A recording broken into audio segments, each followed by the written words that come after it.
Nicole Crane, and I'm just popping in for a bit of a casual update. So today I'll be talking about why I call my signature program exquisite.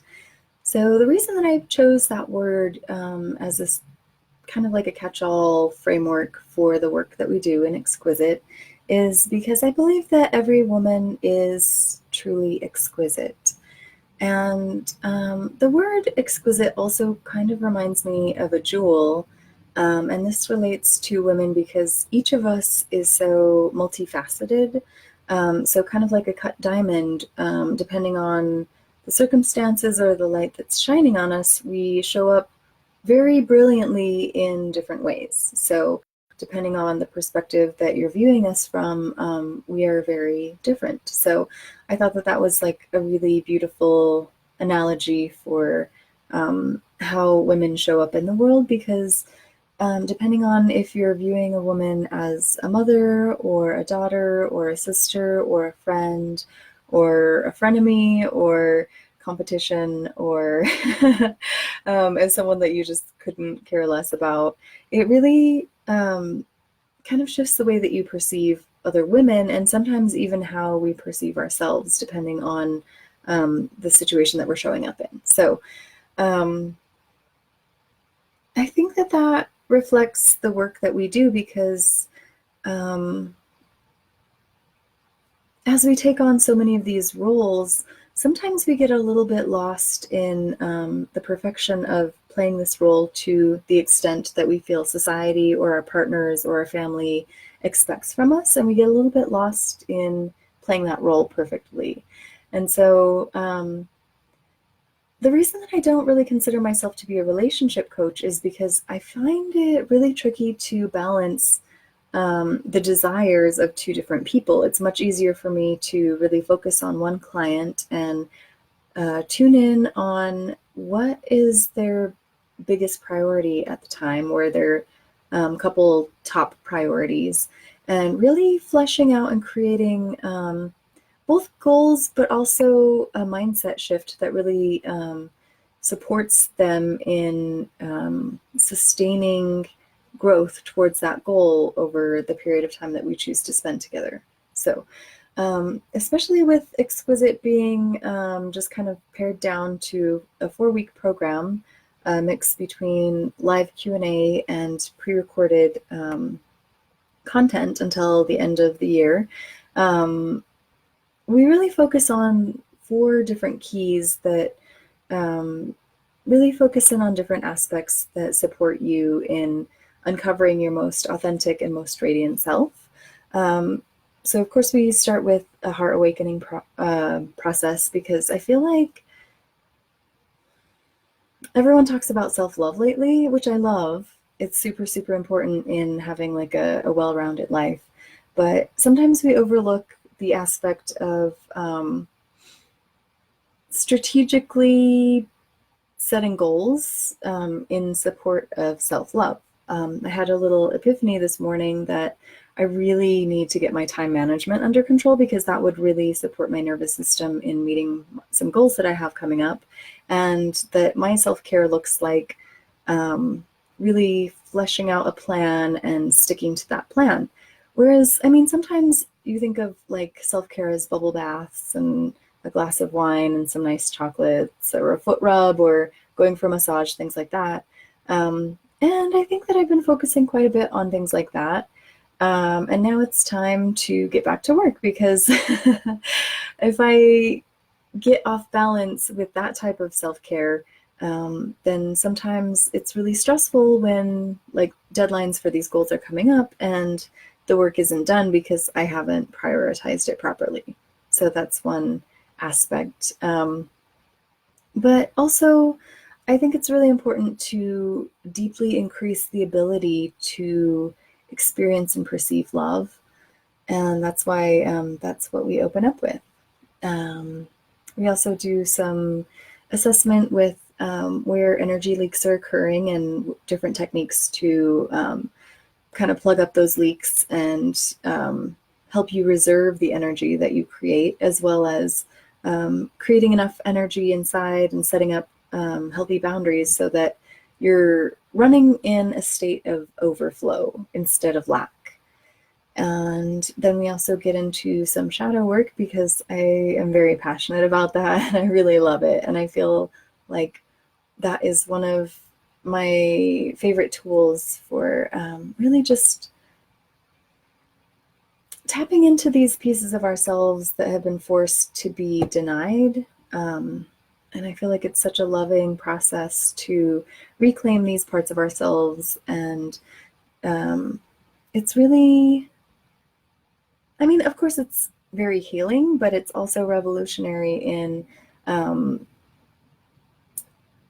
stopping resistance even within your own mind and your own system, because a lot of times we're coming from these like survival techniques that we learned either in childhood or earlier in our adulthood that no longer serves us. And so without acknowledging where these little things that trip us up are happening, I don't think it's very realistic to expect to be able to heal them. So it provides like a very gentle, safe space to explore these parts of your personality and to reintegrate them.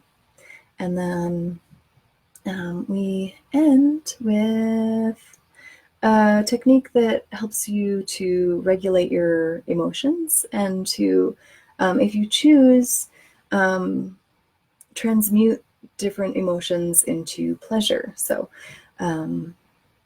it kind of just gives you a chance to turn any emotional experience into pleasure, which is basically like the fuel of a high thriving life.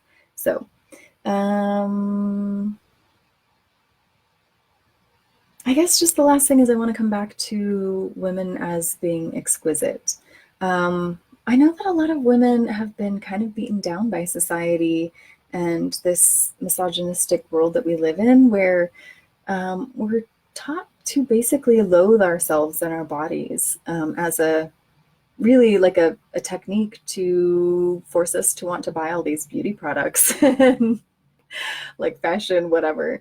And so a lot of us have really internalized these messages, and we feel valueless unless we're beautiful or sexy or sexually desired or pursued. And so I really want to help women unwind these ideas, because at a basic level, every woman is truly exquisite. This is the reason why men write poems and sonnets and songs and fight wars and start duels and all of these things, is because they're just endlessly fascinated with all of these different beautiful facets of us. And I mean, of course, like men talk about, you know, each other and like the victories of war and all these things, but like they really enjoy and appreciate women in a totally different way than they enjoy and appreciate each other. So I think that this difference is something to be radically celebrated. And this is just a chance to kind of clean off the barnacles, so to speak, that have kind of adhered themselves to us. I mean, that's not who we are. We're not naturally self-loathing. Humans are naturally very loving, and like little kids, they're not really embarrassed of themselves. Like they walk around naked and they think nothing of it because they just have so much curiosity and love. And so these techniques were developed to help you return to a state of innocence and a place of sacredness. So I'm diving deeper into Tantra right now. Women's empowerment was my first major, and my second major is Tantra. So I'm trying to get certified in that by December. So that's one of those goals that I'm really just like seriously focusing on. But as I dive deeper and deeper into these processes, I just really realize the deliciousness of finding the sacred in everything and the interconnectedness of everything. And so I'm not 100% sure if I'm going to continue to offer guidance to couples after I finish my graduation requirements. So just a quick side note, I am still looking for a couple. I need to guide 2 different couples through this process, and one of those spots is already reserved. But until I get a deposit or specific time scheduled out, I'm still holding that space open. So if that's something that you're still interested in, please contact me immediately. And the first couple who nails down their spot is going to be the lucky couple to take advantage of that very reduced introductory graduation pricing. So that being said, these processes can also be used as a solo practitioner. You don't always have to have a partner to practice these techniques, and this is the part that really fascinates me. When I found that out before I chose my majors, I was just super drawn to Tantra as a solo practitioner, to really tap into this next level of sacredness and spirituality regarding sexuality. So I really look forward to incorporating sacred sexuality at an even deeper level in some of my future offerings. And I wouldn't be shocked if I modify Exquisite in 2020 to include that. The caveat is that the price will jump up a little bit just because of the time investment that I'm working on right now to up-level all of these experiences. So if you have any questions on any of these topics, I would love to dive in deeper with you. And I do have a few spots for discovery calls still left. Whether you're interested in